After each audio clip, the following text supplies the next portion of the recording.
You have spent real money, probably more than you want to admit, on a tiny bottle of something called a ceramic trim restorer or a professional grade plastic revival gel, and you followed every single instruction on that overpriced little bottle with the patience of a surgeon. You cleaned the bumper, you let it dry. You applied the product with the included foam applicator in careful, overlapping strokes. You stood back and felt genuinely proud because for one brief shining moment, those faded gray bumpers and dull sun-damaged mirror caps looked deep, rich, and factory black again. You felt like you had actually beaten the sun. You felt like you finally found the product that all those detail shops were hiding from you. Then it rained. It did not even have to be a hard rain. A light drizzle was enough. You walked out to your car the next morning and the bumpers were gray again, but this time they had something extra: long, greasy brown streaks running down the side of your doors, from where the silicone-based product dissolved in the water and carried road grime and dirt straight down the paint. Now you have faded trim and streaky doors, and you are out $40.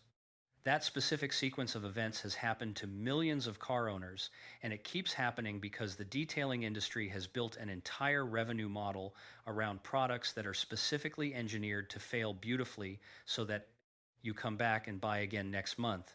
What you are holding in that little bottle is not a restorer, it is not ceramic, it is not a revival compound. It is theatrical makeup for your car, and just like stage makeup, it washes off the moment it meets water because it was never designed to bond with anything. It was designed to look good in the parking lot long enough for you to feel satisfied and for the return window to close. Today, that cycle ends completely. The solution costs $2.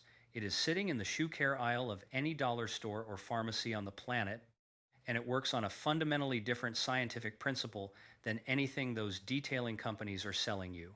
It does not coat the plastic, it does not form a temporary film. It dyes the plastic from the inside out, and once it is in there, rain does not touch it, car washes do not touch it, and time barely touches it. The product is standard liquid black shoe polish with the built-in sponge applicator, the kind that has existed since before most detailing brands were even incorporated. The application takes literally 5 seconds per panel. You press the sponge against the faded gray plastic, you make 2 or 3 passes, and you watch the gray turn black in real time before your eyes finish processing what just happened. The transformation is not subtle. It is not a mild improvement. It is the kind of visual shift that makes a neighbor walk over and ask if you got new bumpers. But before you understand how to use it correctly, and there is a critical step that you absolutely cannot skip or you will cause real, potentially permanent damage to your car, you need to understand why every expensive product you have ever bought failed you, and why this $2 product succeeds where they cannot. The detailing chemical industry does not want this conversation to happen. These are companies with marketing budgets larger than many countries' GDP, and they have spent decades carefully constructing the vocabulary around plastic restoration to obscure a very simple truth. They use words like ceramic infusion, nanopolymer bonding, UV reactive sealant matrix, and hydrophobic trim coating, and all of those words are designed to sound like permanent science while delivering a temporary result. The active ingredient in the overwhelming majority of these products, from the $15 basic bottles all the way up to the $40 and $50 professional kits, is silicone oil. Silicone oil is slippery, it repels water initially, and it fills in the microscopic surface valleys of oxidized plastic enough to make it look darker and shinier. It is also completely non-adhesive, which means it has absolutely zero chemical affinity for the plastic substrate it is sitting on top of. It is just resting there. It is gravity doing the work. The moment a water molecule with any surface tension hits that silicone layer, the silicone begins to migrate. It does not bind, it slides. And as it slides, it picks up every particle of dust and road contamination that has settled on your vehicle, and it drags all of that down your painted panels in those distinctive, damning brown streaks. Now, if you want to subscribe to this channel, do it right now before you forget. Do it as a deliberate act of refusal against the detailing mafia that has been picking your pocket for years. Every subscribe on this video is a vote that says consumers deserve to know what actually works instead of what sounds impressive on a shelf. Hit the button and let's keep going because the science of why the shoe polish works is genuinely fascinating and it changes the way you look at every plastic surface on your vehicle. Ultraviolet radiation from the sun does something very specific to exterior automotive plastic over time. The plasticizers inside the material, the chemical compounds that keep the plastic flexible and pigmented, migrate to the surface and oxidize. As they oxidize, they break down the molecular chains that give the plastic its structure and its color. The surface becomes rough at a microscopic level. Not rough enough to feel with your finger in most cases, but rough enough that it looks gray because light is scattering in every direction instead of reflecting uniformly. This is why faded trim looks chalky and matte. The surface has become genuinely porous at a scale you cannot see. Now here is where the two products diverge completely in their approach. The silicone gel from the $40 kit encounters those microscopic pores and does exactly nothing with them. The silicone molecule is too large and too chemically inert to enter those pores. It sits on top of the highest points of the damaged surface like a blanket draped over a lumpy mattress.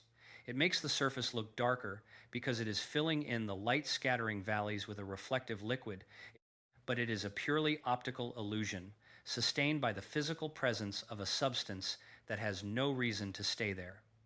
The first mechanical agitation from rain, wind, or a car wash removes it completely. Liquid shoe polish contains carbon black pigment suspended in a solvent carrier, and the chemistry here is the entire game. The solvent is designed to penetrate porous materials and carry the pigment with it into the pore structure. This is exactly how it works on leather, which is also a porous natural material. The solvent evaporates after penetration, and what is left is the carbon black pigment physically trapped inside the pore, not sitting on top of it, inside it. The pigment is now mechanically locked into the material by the geometry of the pores themselves. Water cannot wash it out because the pores are not a smooth tunnel. They are an irregular, branching microcavity. The pigment particles are too large to exit the same way they entered once the solvent has evaporated and the carrier medium is gone. This is genuine, irreversible penetration, not a coating. The plastic is not darker because something dark is on top of it. The plastic is darker because the plastic itself has been dyed. This is a categorical difference, and it is the entire reason this works when silicone does not. Now, let's talk about what the thick silicone gels actually do to your trim over time, because this part of the conversation goes from annoying to genuinely alarming. When you apply a heavy silicone gel to your trim, you are creating a viscous, slightly tacky surface on a part of your vehicle that is constantly exposed to airborne contamination. At highway speeds, your vehicle is encountering a continuous stream of dust particles, tire rubber particles from other vehicles, brake dust, industrial fallout, and road grime. Silicone has an electrostatic affinity for many of these particles, meaning it actively pulls them in and holds them against the surface. Within 24 to 48 hours of application, the exterior surface of your silicone-treated trim is coated in a layer of embedded particulate matter. That particulate matter includes particles with sharp, angular edges, specifically brake dust and industrial fallout. Every subsequent wipe, every contact from a car wash brush, and even wind-driven debris causes those sharp particles to grind against the plastic surface at a microscopic level. The silicone gel acts as a carrier medium that keeps those abrasive particles pressed against the plastic and prevents them from simply falling off. You have essentially applied sandpaper to your trim in slow motion. Over 6 to 12 months of regular application, the silicone-treated plastic often ends up more degraded and more oxidized than trim that was left completely untreated because the abrasive contamination has been systematically pressed into the surface by the very product that was supposed to protect it. The UV protection claims on most of these products are similarly illusory. A 1 micron thick layer of silicone oil provides essentially no meaningful UV barrier. UV radiation at the wavelengths responsible for polymer degradation passes through silicone with minimal attenuation. The UV protection marketing is largely a performance. The only way to genuinely protect automotive plastic from UV degradation long-term is either with a carbon black pigment that physically absorbs UV energy, which is what shoe polish provides, or with a true UV stabilizer additive that gets incorporated into the plastic structure, which is a factory level process. Now you know exactly why the cheap solution outperforms the expensive one. Let's talk about how to apply it correctly, because this is where most people will instinctively skip a step and either get a mediocre result or actively damage their vehicle. The preparation phase is not optional. If you skip the prep, you will be sealing contamination and old product residue into the pores, along with the pigment, and the result will be uneven, blotchy, and will peel in sections as the old product underneath continues to migrate. Start by washing the trim with a dedicated degreaser or at absolute minimum with dish soap and a stiff brush. You are trying to remove every trace of old silicone product, wax overspray, road tar, and surface contamination. Rinse thoroughly and let the plastic dry completely. Completely means completely, not almost dry, not dry enough. The pores need to be open and free of liquid water, or the solvent carrier in the shoe polish will be diluted and the pigment will not penetrate with full effectiveness. If you have access to a heat gun or even a hair dryer, running it over the trim for 30 seconds will accelerate the drying process and actually open the pores slightly, which improves pigment penetration further. This is a useful step but not mandatory. The mandatory step is the masking. Get standard automotive masking tape and run it along the edge of every painted surface that borders the plastic trim you are treating. This is not optional. This is the difference between a successful application and a nightmare scenario. The shoe polish pigment is a permanent dye. It is designed to stain porous materials, and it does exactly that to clear coat if you allow it to migrate there. Your clear coat is the outermost layer of your vehicle's paint system, and it has its own microporosity at the surface level. If shoe polish dye contacts your clear coat and is allowed to dwell, it will stain it. The stain can be removed with aggressive paint correction, which means machine polishing with a cutting compound, but that is a significant amount of work and expense, and it entirely defeats the purpose of saving money.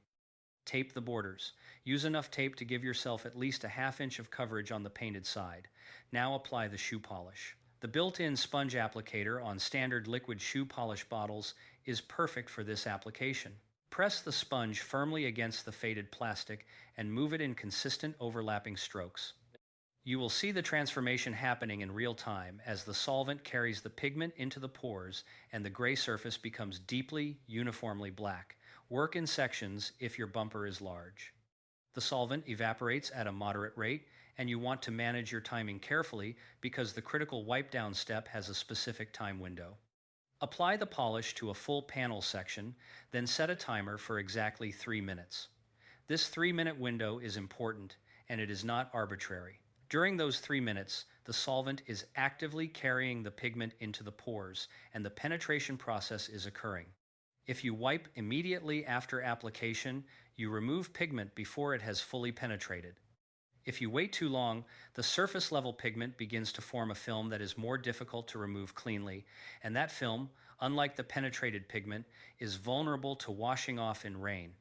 At the 3-minute mark, take a clean, dry microfiber cloth and firmly buff the entire treated section. Use genuine pressure. You are not gently polishing. You are removing the excess surface level pigment that has not penetrated the pores.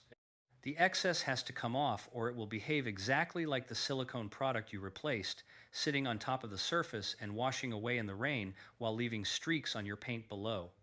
Buff until the microfiber comes away relatively clean and the trim surface has a consistent, non-greasy appearance. The color will be deep black, but it will not be wet-looking or glossy. It will look like factory-fresh matte or semi-gloss black trim depending on the original finish of your plastic. If you are working on a large bumper, work in 2 or 3 sections rather than applying to the entire bumper at once. This gives you control over the timing for each section and ensures the 3-minute window is respected across the full surface. Remove the masking tape before the polish is completely cured. If you let it cure for several hours before removing the tape, the edge left by the tape can be slightly more defined than is aesthetically ideal. Remove the tape while the trim is still slightly fresh and the edge will be soft and natural. After the initial application, let the trim cure for a minimum of 6 hours before the vehicle encounters water. If you can keep it dry for 24 hours, the pigment will have achieved maximum penetration and the result will be at its most durable. The difference between what you just spent and what the detailing industry wanted you to spend is almost offensively straightforward. A single $2 bottle of liquid shoe polish contains enough product for multiple full applications on the entire exterior trim of most vehicles. The results are not temporary, they are not cosmetic. The trim is genuinely restored because the medium that gives plastic its color has been replaced at the molecular level rather than masked by a slippery film sitting on top of the surface. The $40 bottle delivers a result that looks good for 2 weeks at best, requires reapplication monthly, actively attracts contamination that accelerates trim degradation, and provides no genuine UV protection despite the marketing language that implies otherwise. The $2 bottle delivers a result that lasts for months through car washes, rain, and normal road exposure, costs virtually nothing, requires no monthly repurchase cycle, and actually provides genuine UV attenuation through the carbon black pigment now embedded in the surface. The detailing companies would like this video to not exist. The way you prove that this information deserves to spread is by sharing it specifically with one person in your life who has a vehicle with ugly, faded gray bumpers. You already know who that person is.